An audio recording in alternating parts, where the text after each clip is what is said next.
And he says, oh, Muslims have also spoken out against these grooming gangs. Hello, are we on the same planet here? Are we actually on the same planet here? A lot of people may have heard through the media frenzy that erupted. We had a historic moment when we heard of the tragic cases of child sexual abuse that came to our town. And it was a very dark town, as somebody that was born in Rotherham and somebody that lived in Rotherham. But we, the British Muslim youth and the community members in Rotherham, we came out quite clearly. We condemned all types of injustice, and the victims, we stood with them. We went out on community conferences, we went out loud and clear, and we stood against criminals, because criminals don't define any race or religion, and they definitely didn't define us. And we went a step further. We went out and we rallied against these racists. We've rallied against these criminals. And I tell you what, you never ever see the EDL, you never ever see Britain's First come out against white groomers. They don't come out against criminals that somehow don't fit their racist agenda. But we came out, not because we had to, not because we needed to, but because our moral high ground showed that we should. And we came out quite clearly on that. And you tell me that you're speaking out?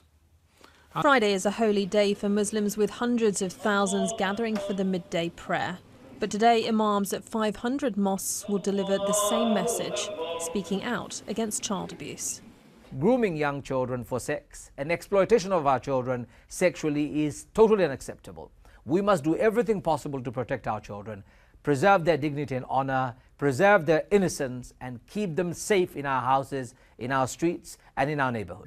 Senior Muslim clerics in 500 mosques across the UK have given sermons at Friday prayers denouncing the predatory grooming and sexual abuse of children. These sermons follow the convictions of 7 Oxford-based Muslims for paedophilia and a series of horrific sexual offences, resulting in 2 being given extensive jail terms and 5 receiving life imprisonment. These sermons open with a quote from the Quran, which forbids Muslims from sexual indecency, wickedness and oppression. The coordinated effort from the imams, organised by Together Against Grooming, is said to be the largest joint sermon in the UK on record. Islamic scholar and imam Sheikh Ibrahim Mogra, who helped to organise the sermons, said the issue transcends race and religion. And you tell me that you're speaking out? They use drugs, they use alcohol, they have sexual intercourse, yes? Okay, now I just want to make this something very clear, yeah? Alcohol is one of the major sins of Islam. No, not just haram, we have major sins, yeah? Alcohol is one of the major sins in Islam. Even selling it. Having sex outside of marriage, let alone rape, is one of the major sins in Islam, yeah? Lying is a major sin in Islam. So let me get this right. Islam says you're not allowed to drink alcohol, you are not allowed to rape, you are not allowed to lie, you're not allowed to deceive. Grooming gangs drink alcohol, do drugs, lie and rape.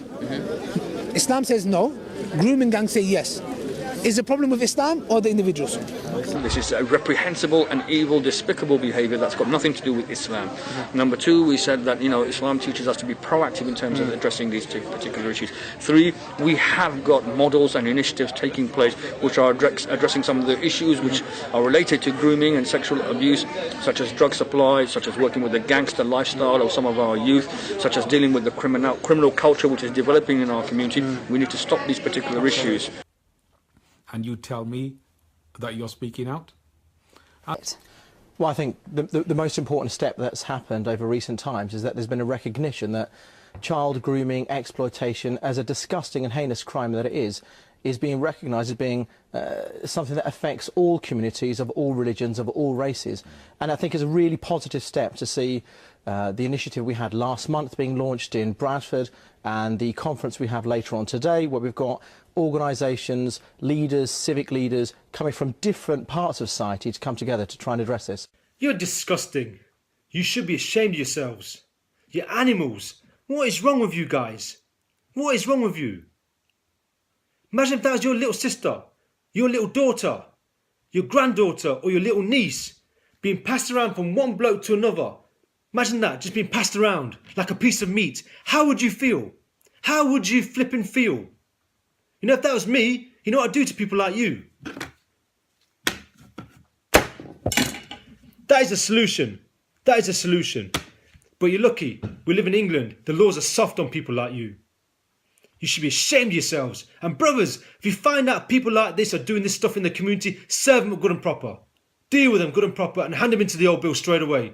Because they're bringing shame to us. Flipping filthy animals. That shows that sexual abuse takes place in every single community, and we as Muslims in society are there to protect everyone's children because they are our children. We don't see them as someone else's children. We see them, the same responsibility we have for our children to safeguard and protect them is for any other child in British society. And this is an Islamic obligation, an Islamic imperative, because Islam throughout the Quran and the Sunnah of the Prophet, peace be upon him, there are teachings about child protection. And I've actually covered all these particular verses. We talk so much about the protection of the child from violence, from abuse, from exploitation. And this is 14 centuries ago. So we in society need to be at the forefront of child protection and child safeguarding. Not one member of my Pakistani community have stood outside any court trials where these vile Pakistani Muslim men were tried. Not one member of the Pakistani community. And you tell me that you're speaking out? The Pakistani Christian is either being disingenuous or is not thinking in a reasonable fashion. In order to condemn a group of criminals and or a criminal action, you don't need to stand outside courts and march around like the xenophobes of the EDL, Britain First, the Football Lads Alliance and the like. You just need to put out a condemnatory statement, that's all. This Christian bloke will not accept Muslim condemnations unless he sees Muslims outside court cases yelling at groomers going in and out of the court for their trials like Tommy Robinson and the Britain First types do. That seems awfully unfair. You don't see sports club members, employees of TV stations, parliamentarians or church members being asked to protest outside courtrooms in order to condemn groomers caught in their midst. Why is he asking for this from Muslims? He seems either totally ignorant or just plainly disingenuous. His attitude, in addition, is reckless because it can further fan the flames of anti-Muslim sentiment and encourage collective blame. This is in fact what the far right are trying to do. The far right misuse these news stories and the victims of these grooming gangs to push their xenophobia and dog whistle Islamophobia to the public domain via their propaganda campaigns against Muslims. Essentially, they see the victims of sexual violence at the hands of grooming gangs of an ethnic background for a far-right political project. That's all they care about, their far-right political project. There's quite a lot of crossover between the two, isn't there? Between the BNP and the EDL, there's quite a lot of crossover. Well, I mean, the reality of the situation is the type of narratives that these parties are offering around Islam and around immigration are very similar. Jamie's study has shown that EDL supporters are not just concerned about Islam, they're concerned about immigration more generally. I think a lot of people are concerned about immigration more generally. Let's not get this confused. These people don't care about the victims of sexual abuse. This is quite easily discernible as they concern themselves exclusively on rapes and sexual assaults, which can be pinned on cultural outsiders, Muslims in this case. These far-right tactics have to be opposed, and they have to be opposed intellectually. They must be condemned. Muslims grooming. Assalamu alaikum wa rahmatullahi wa barakatuh. It's your brother Taji Mustafa here. Woke up this morning, Friday, and these two words, Muslims and grooming, I switched on the BBC, Press Association, it was on the TV, it was all over the place. And I was wondering what's going on here.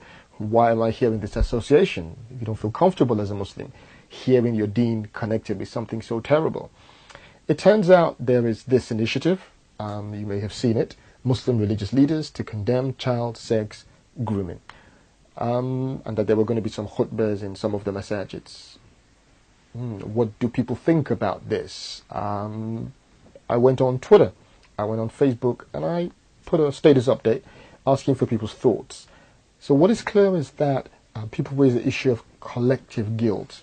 Why should Muslims talk about the issue and play into the existing narrative? There's a popular narrative out there that Muslims and Islam are to blame somehow for this issue, and that we should be careful not to fall into that by our actions, by our words. And I agree with that sentiment. After all, Stewart Hall was a white guy, Jimmy Savile, well-known child abusers who abused numerous people.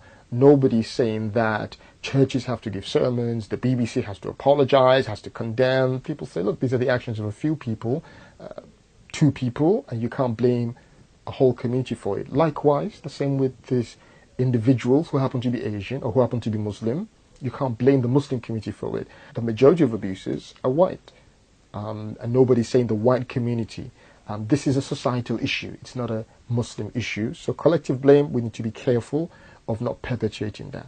Certainly none of these issues are related to religion, and I think some of the far interest groups like the English Defence League or the BNP that look to try and exploit this to sow division and hate amongst communities, I think that is really, really unhelpful at a time where we need communities to come together. It happened. We had 14 demonstrations. Week after week, month after month, we had far-right fascists marching down our streets. We had closed our shops. A Muslim community were living in fear. However, as time passed by, this idea came about that every Pakistani, every Asian, every Muslim in Rotherham was now tarnished by this idea of grooming. And hate crime within Rotherham rocketed. It rocketed that I tell you my mother didn't want to go to the town centre.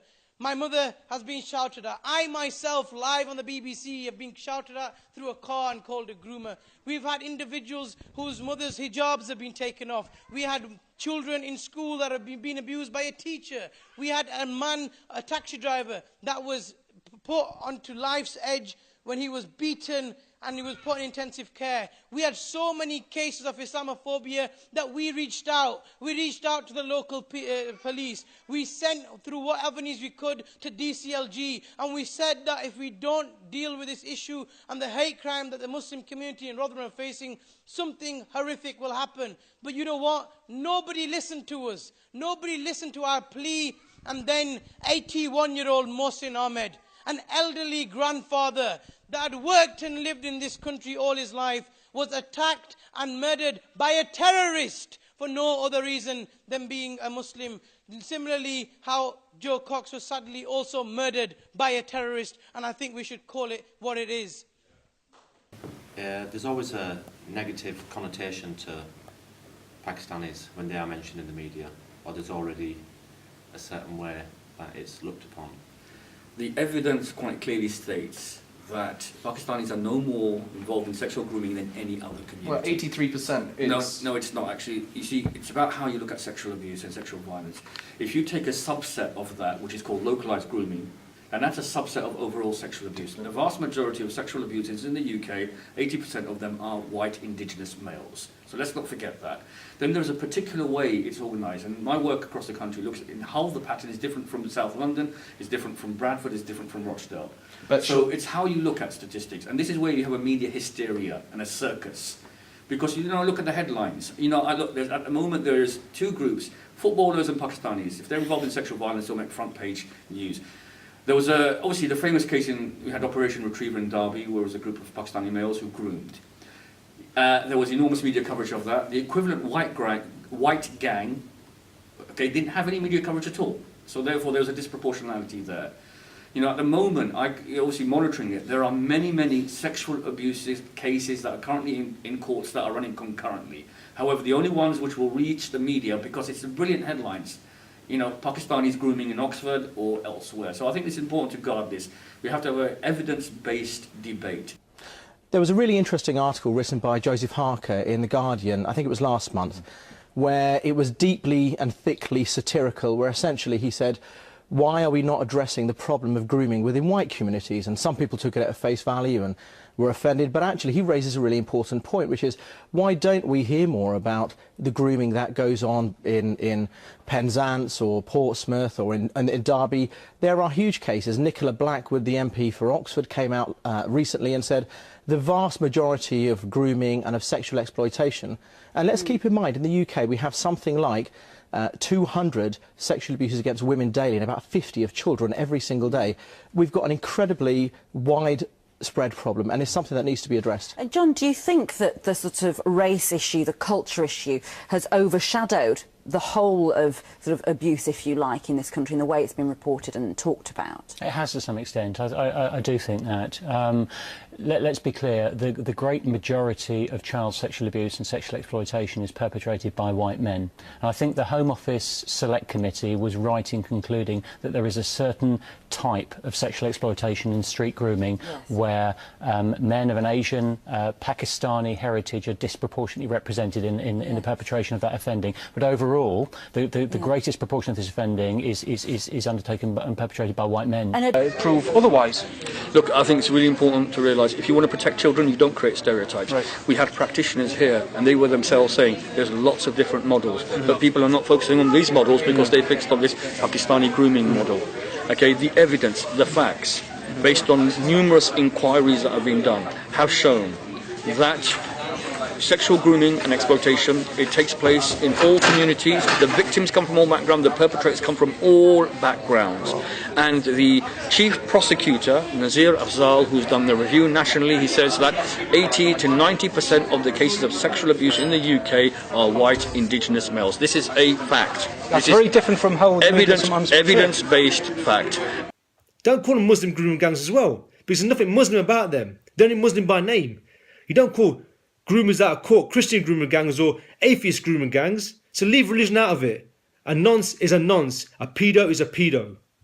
They in no way represent the values of what Islam. They are criminals, and they've got to be dealt with according to the letter of the law. Finally, I want to highlight something you should all be switched on to. The far right are increasingly using people of ethnic backgrounds to demonize other minorities, mainly Muslims. When you look at the stats, it's just fucking ethnic minorities are fucking scum. Mark my words, right? If my Pakistani communities don't get their house in order, they're going to suffer the consequences of their actions.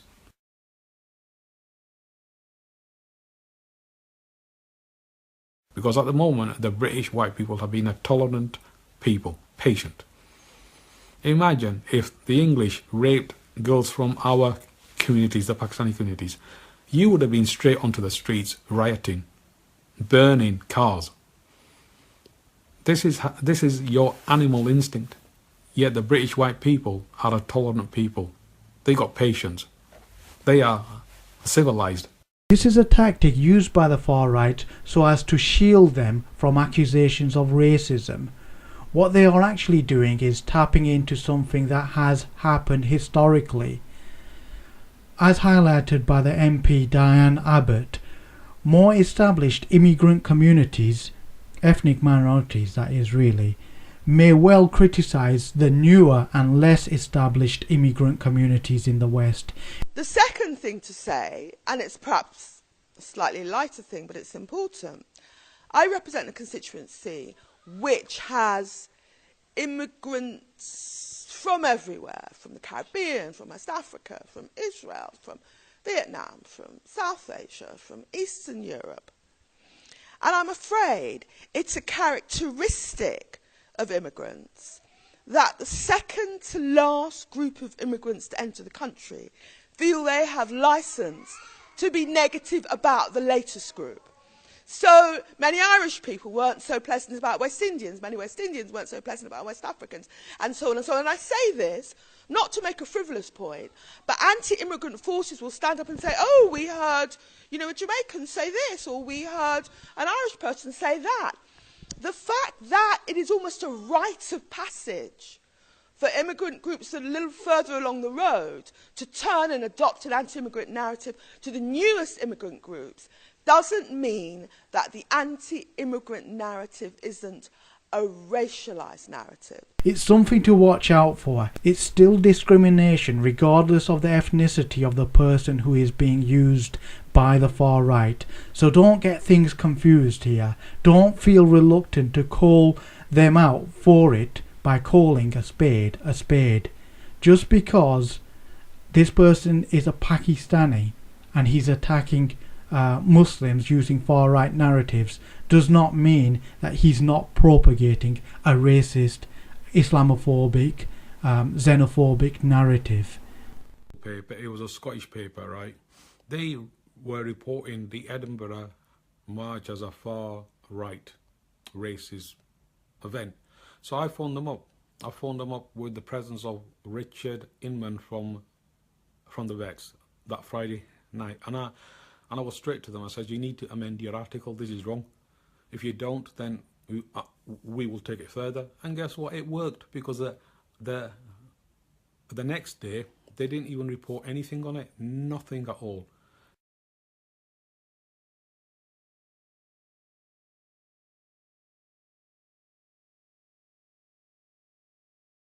They didn't say it was a far right event. Didn't report anything on it, because they knew that people like myself and the other Asian guys that spoke there were speakers at the event, so they could no longer call it a racist event. So it works.